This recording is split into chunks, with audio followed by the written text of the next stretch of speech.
जय श्री कृष्ण विद्यार्थी मित्रों, केम छो? मजामां ने? આજે આપણે ધોરણ 7 में विषय हिंदी भणीशुं।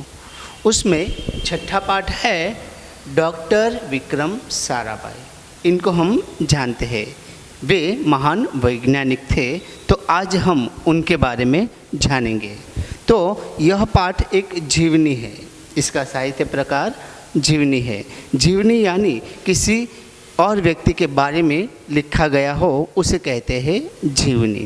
तो उसके पहले हम शब्दार्थ देखेंगे। तो आइए देखते हैं शब्दार्थ।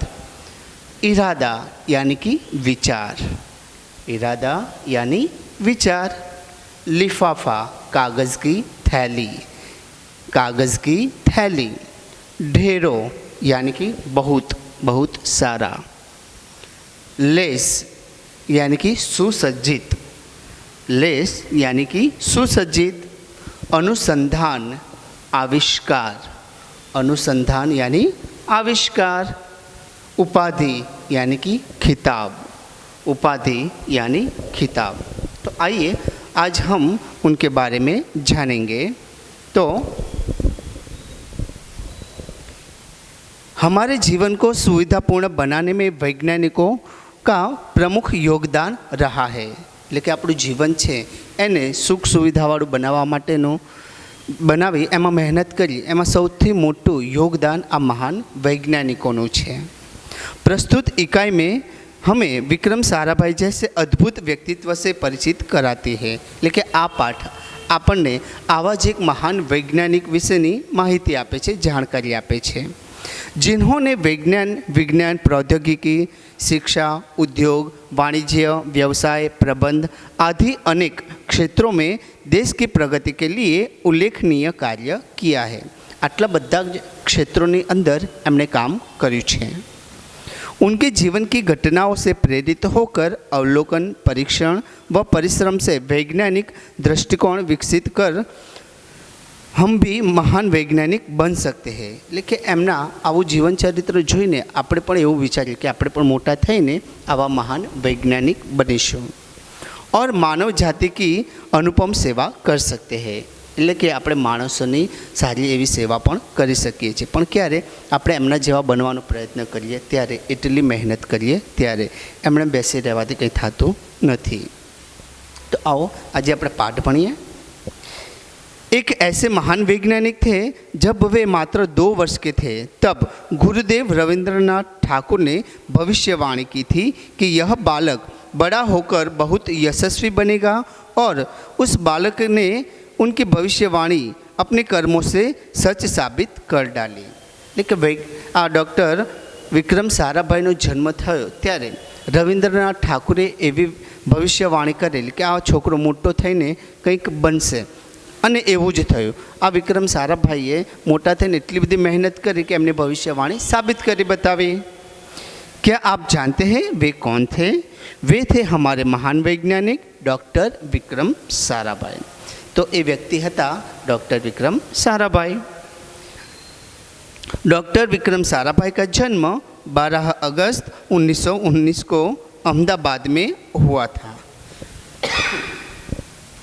उनका परिवार एक प्रतिष्ठित उद्योगपति परिवार में था। એટલે કે એમનો જન્મ એક મોટા ઉદ્યોગપતિ હતા એમના ઘરે થયો હતો। पिता का नाम अंबालाल तथा माता का नाम सरला देवी था। એમના પિતાનું નામ અંબાલાલ હતું અને માતાનું નામ સરલા દેવી હતું। विक्रम साराभाई 8 भाई बहन थे। તે 8 भाई बहन હતા, એટલે એમનો પરિવાર હતો આટલો।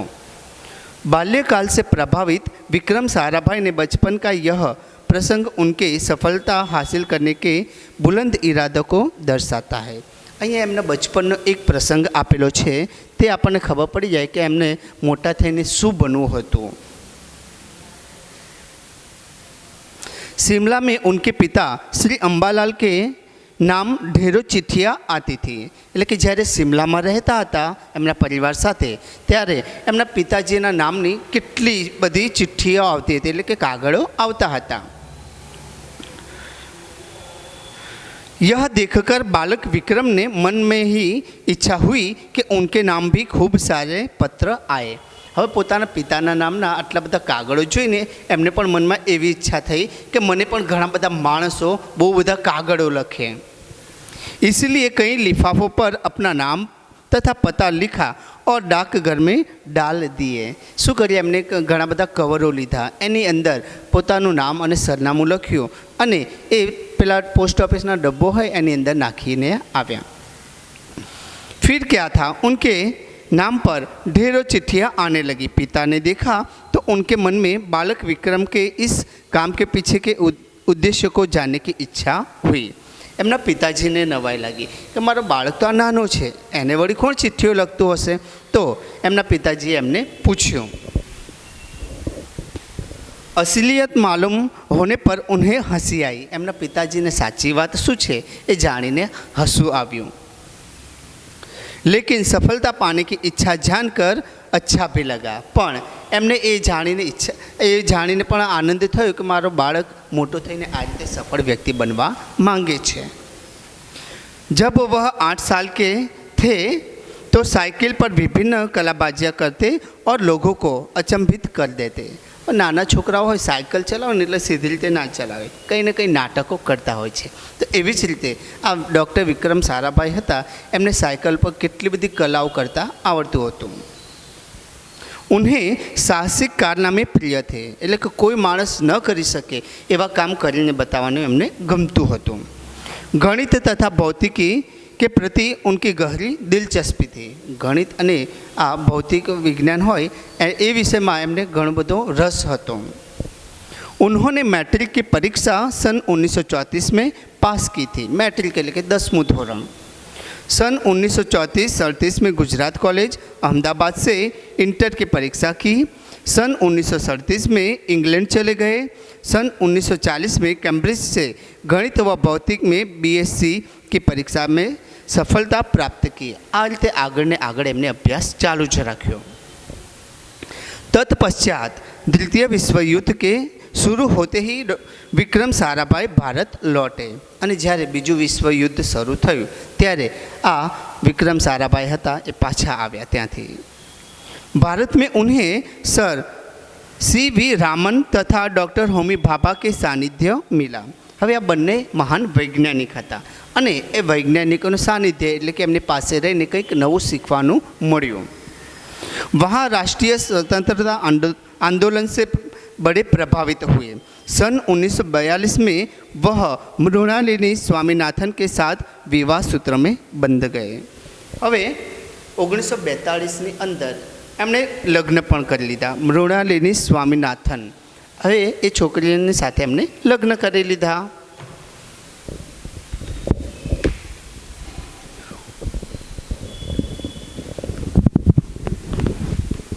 उन्होंने अंतरिक्ष की गहराइयों से आने वाले रहस्यमयी कॉस्मिक किरणों पर अनुसंधान करके कैम्ब्रिज विश्वविद्यालय से सन 1947 में पीएचडी की उपाधि हासिल की। હવે એમણે શું કર્યું કે આ કિરણો હોય છે એની ઉપર એમને રિસર્ચ કરવું હતું, તો એ માટેનું એમણે રિસર્ચ પણ કર્યું।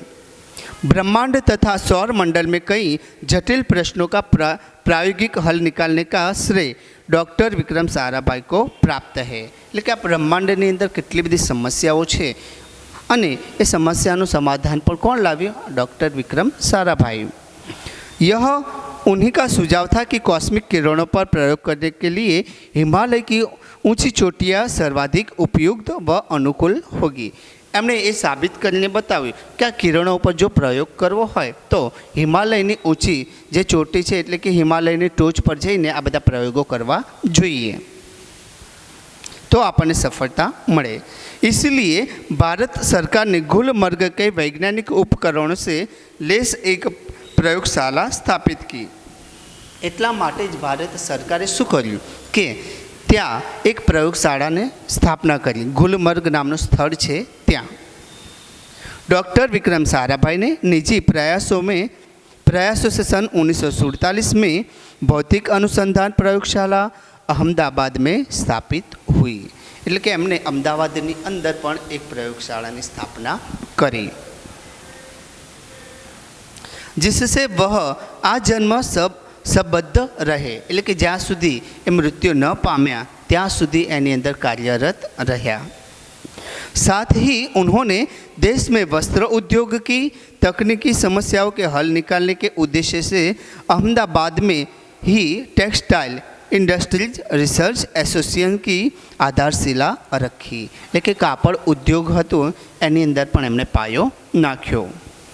ભૌતિક अनुसंधान प्रयोगशाला डॉक्टर विक्रम साराभाई परमाणु शक्ति, अंतरिक्ष विकिरण, सूर्य, ग्रह, तारा, प्लाज्मा, भौतिकी और खगोल पर वह कार्य करते रहे। आटला बधा विषयों पर एमने काम करवानुं चालू ज राख्युं। सन 1961 में वे परमाणु ऊर्जा आयोग के सदस्य बनाए गए। डॉक्टर भाभा की मृत्यु के पश्चात परमाणु ऊर्जा संस्थानों का भार युवा वैज्ञानिक डॉक्टर विक्रम साराभाई के कंधों पर ही आया, એટલે કે ડૉક્ટર હોમી ભાભા હતા, એમનું મૃત્યુ થયું પછી એમની જે પ્રયોગશાળા હતી એ પ્રયોગશાળાની સંપૂર્ણ જવાબદારી ડૉક્ટર વિક્રમ સારાભાઈના માથે આવી પડી। उन्होंने भारतीय अनुसंधान केंद्र का गठन किया। डॉक्टर विक्रम साराभाई इसके पहले अध्यक्ष बने, એટલે કે એ મોટા સાહેબ બની ગયા। यह उनकी अगुवाई एवं अथक परिश्रम का ही परिणाम था, એટલે કે એમને થાક્યા વગર કામ ચાલુ જ રાખ્યું અને એમને સફળતા મળી। परिणाम है कि भारत में दूरसंचार, दूरदर्शन व मौसम विज्ञान के लिए प्रक्षेपित अनेक उपग्रह अंतरिक्ष में सफलतापूर्वक कार्य कर रहे हैं। એટલે કે અત્યારે હાલ આપણે જોઈ રહ્યા છીએ કે દૂરસંચાર એટલે કે આપણે ટેલિફોન ને બધી સુવિધાઓ છે એને, દૂરદર્શન એટલે કે આપણે ટીવી ને બધું જોઈ રહ્યા છે તે, મૌસમ વિજ્ઞાન એટલે કે આ ઋતુઓ વિશેની જાણકારી પણ આપણે મેળવી શકીએ છીએ। એ બધાનો શ્રેય આપણે ડૉક્ટર વિક્રમ સારાભાઈને આપી શકીએ છીએ। डॉक्टर विक्रम साराभाई ने अपना संपूर्ण जीवन भारत तथा विज्ञान के समग्र विकास के लिए समर्पित कर दिया। एमने पोतानो आखुं जीवन हतुं आपणा भारत देश माटे अने विज्ञान माटे समर्पित करी दीधुं। भारत के विकास में उत्कृष्ट योगदान के लिए उन्हें कहीं राष्ट्रीय अंतर्राष्ट्रीय सम्मान प्राप्त हुए। एमने आवा बधा कार्योना कारणे ज एमने राष्ट्रीय अने आंतरराष्ट्रीय बधी जग्याए एमने सम्मान मळ्युं, मान मळ्युं। सन 1962 में उन्हें शांति स्वरूप भटनागर पुरस्कार, सन 1966 में पद्म भूषण तथा सन 1972 में मरणोत्तर पद्म विभूषण जैसे अलंकारों से नवाजा गया। એટલે કે આટલા બધા પારિતોષિક એમને મળ્યા। निःशस्त्रीकरण से संबंधित कई महत्वपूर्ण अंतर्राष्ट्रीय संस्थानों में भी भारत के प्रतिनिधि रहे। એટલે કે કેટલી જગ્યાએ જ્યાં પણ એમની જરૂર પડે ત્યાં જઈને તેઓ માર્ગદર્શન આપતા હતા। डॉक्टर विक्रम साराभाई सन 1966 में international council of scientific union के सदस्य रहे। सन 1968 में संयुक्त राष्ट्र संघ में यूनेस्को के विज्ञान विभाग के अध्यक्ष बने। उन्हें इंडियन जियोलॉजिकल यूनियन का प्रमुख बनाया गया। જેમ જેમ તે આગળ વધતા ગયા તેમ તેમ એમની પ્રગતિ થતી રહી અને ઊંચું ને ઊંચું પદ એમને મળતું રહ્યું। डॉक्टर विक्रम साराभाई सन 1970 में वियना शांति अंतर्राष्ट्रीय अणुमंच के 14वीं परिषद के प्रमुख बने। सन 1971 में संयुक्त राष्ट्र संघ परिषद के उपाध्यक्ष व बाद में विज्ञान विभाग के अध्यक्ष बने। એટલે કે એમની મહેનતના કારણે જ એમને આટલા બધા જગ્યાએ એમને કામ કરવાનો મોકો પણ મળ્યો અને એમાં સફળતા પણ મળી એમને। वह केवल उच्च कोटि के वैज्ञानिक ही नहीं बल्कि व्यस्तताओं के बावजूद कला, शिक्षा व समाज के लिए पर्याप्त समय निकाल लेते थे। आटला मोटा वैज्ञानिक होवा छतां, उद्योगपति होवा छतां एक कला माटे अने आपणा देश माटे अने सेवा माटे समय काढी ज लेता हता। उनकी उनके ही प्रयासों से अहमदाबाद में लोक विज्ञान केंद्र एवं नेहरू विकास संस्थान की स्थापना हुई। એટલે કે એમની આવી મહેનતના કારણે આ બધી સંસ્થાઓની સ્થાપના પણ થઈ। यहाँ वह जन सामान्य की विज्ञान के प्रति रुचि जागृत करने के लिए कार्य करते रहे। એટલે કે બધા જ માણસો એમના જેવા બને, વિજ્ઞાન પ્રત્યે रुचि धरावे, रस धरावे, ए माटे काम करता रहा। वह 21 दिसंबर सन 1971 की काली तारीख थी। डॉक्टर विक्रम साराभाई को त्रिवेंद्रम के लॉन्चिंग स्टेशन थुम्बा में कार्य निरीक्षण के लिए भेजा गया। હવે એમના મૃત્યુ વિશેની વાત કરવામાં આવે છે કે એ કાળો દિવસ હતો અને ત્યાં તેમને કામ કરવા માટે મોકલવામાં આવ્યા। वहाँ एक होटल में ठहरे हुए थे, त्या एक होटल में रोकाया था। यही हृदय की गति रुकने से उनकी मृत्यु हो गई है। एमना हृदयना धबकारा था ये अटकी गया और त्या एमનું मृत्यु थई गયું। उनके निधन से विज्ञान में नित नए आयामों को जोड़ने वाला एक जीवन चक्र सदा के लिए रुक गया। लेकिन जो ये जीवता होत तो अपने कंईक ने कंईक नवुं शीखवा मळत અને આપણા દેશની પ્રગતિ પણ સારી એવી થઈ હોત। ऐसी महान प्रतिभा को सत सत नमन। आवा महान व्यक्तिने मारा 100 नमन। सारू, मजा आवीने विद्यार्थी मित्रों। तो हवे तमारे पण आमना जेवुं ज एटले के डॉक्टर विक्रम साराभाई जेवुं महान बनवानुं छे, पण महान एमणे बनी शकाતું નથી। ઘણી બધી મહેનત કરવી પડે છે, આપણો લક્ષ્ય નિર્ધારિત કરવો પડે છે અને ત્યાં સુધી પહોંચવા માટે ખૂબ જ એવી મહેનત કરવી પડશે। તો તમે પણ આજથી તૈયાર થઈ જાઓ અને ઘણી બધી મહેનત કરવાની શરૂઆત કરી દો, જેથી કરીને તમે પણ મોટા થઈને તમારું, તમારા પરિવારનું અને આપણી શાળા રઘુવીર વિદ્યા વિહારનું નામ રોશન કરી શકો। સારું, ત્યારે ફરીવાર મળીશું। ત્યાં સુધી આવજો। જય શ્રી કૃષ્ણ।